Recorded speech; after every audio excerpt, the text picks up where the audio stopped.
कल हमने जाना कि कैसे अर्जुन अपने ही रिश्तों के सामने कमजोर पड़ गया था, लेकिन आज उसकी सोच बदलने वाली है। अर्जुन अभी भी सोच में डूबा था, लेकिन इस बार उसके चेहरे पर डर कम और समझ ज्यादा थी। उसने धीरे से नजर उठाई और सामने खड़े श्री कृष्ण को देखा। कृष्ण बोले, हे अर्जुन, ये शरीर नश्वर है, लेकिन आत्मा कभी नहीं मरती। ये शब्द सुनते ही अर्जुन के अंदर कुछ बदल गया। जिसे वो अब तक अपने अपनों की मृत्यु समझ रहा था, असल में वो सिर्फ शरीर का अंत था, आत्मा का नहीं। अब उसका डर धीरे धीरे खत्म होने लगा। उसकी आंखों में पहली बार भय की जगह समझ दिखाई देने लगी थी। लेकिन तभी उसके मन में एक और सवाल उठा, अगर सब पहले से तय है तो फिर मुझे ये युद्ध क्यों करना चाहिए? अर्जुन ने गंभीर होकर श्री कृष्ण से यही प्रश्न पूछा। उसकी आंखों में अब डर नहीं, बल्कि सच्चाई जानने की इच्छा थी।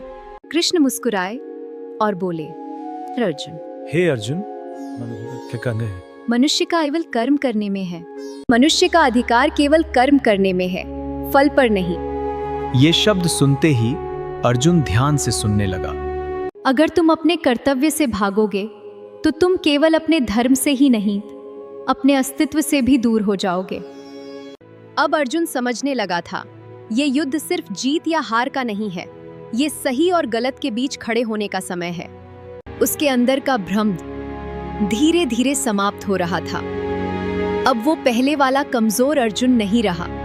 तो क्या अब अर्जुन पूरी तरह तैयार हो चुका था, या अभी भी उसके मन में कोई शंका बाकी थी?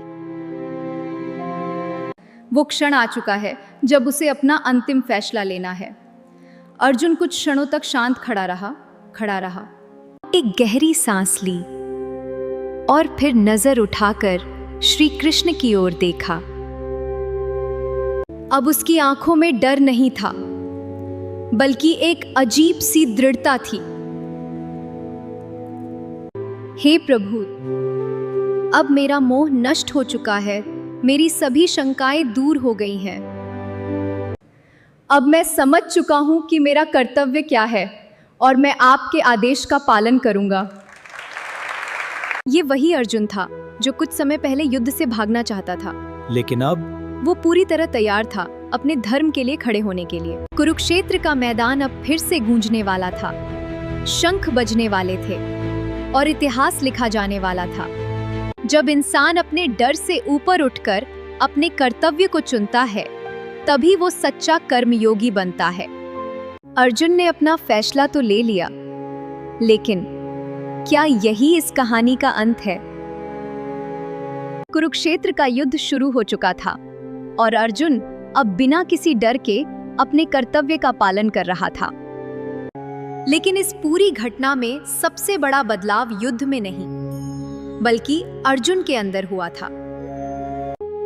जो अर्जुन पहले अपने रिश्तों के कारण टूट गया था, अब वही अर्जुन सच्चाई के लिए ये सब संभव हुआ सिर्फ श्री कृष्ण के उस ज्ञान की वजह से जो उन्होंने सही समय पर दिया। क्योंकि गीता हमें ये सिखाती है, डरना गलत नहीं है, लेकिन डर के कारण अपने कर्तव्य से पीछे हटना गलत है। जीवन में हर इंसान के सामने एक कुरुक्षेत्र आता है, जहां उसे फैसला लेना पड़ता है, सही या आसान। और उस समय अगर हम सही को चुन लेते हैं, तो हम भी एक सच्चे कर्मयोगी बन सकते हैं। यही है भगवद गीता का सबसे बड़ा संदेश। अपने कर्तव्य को निभाओ, बिना डर के, बिना मोह के। अगर आप होते अर्जुन की जगह, तो क्या आप युद्ध चुनते या पीछे हट जाते? कमेंट में जरूर बताना।